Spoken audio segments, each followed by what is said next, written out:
If naka-AC naman po, goods lang naman. Basta ang room 10 is 14 to 25 Celsius. Ito yung tinutukoy ni Ma'am Shikels. Yung probiotics na iniinom ko. Kasi nga, ano siya good bacteria, live bacteria, di ba, lactobacillus, parang Yakult, kailangan manatiling buhay yung good bacteria. And yes, tama ka, Ma'am Shikels.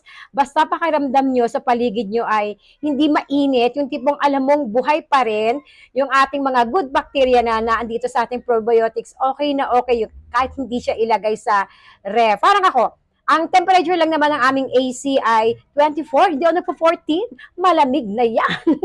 Pagka summer, para tipid sa kuryente, 18 lang. 18 kasi dinanas ko mag 14, grabe. Sabog ang aming bill. Ngayon 24, medyo mababa yung bill namin. So eto na nga yung ating probiotics Eurobio na iniinom ko. Matagal na po akong uminom ng probiotics, hindi pa itong brand na to.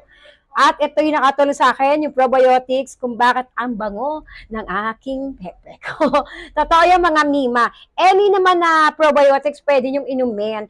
Make sure nyo lang po na ito ay FDA approved. Siyempre, nakakatakot minom kayo ng hindi siya FDA approved, mga Mima. Ito FDA approved, pwede nyong i-check sa portal bago ko binili. Chinek ko na sa portal kasi nga nagkamali rin ako dati. Meron ako nabiling pampaputi.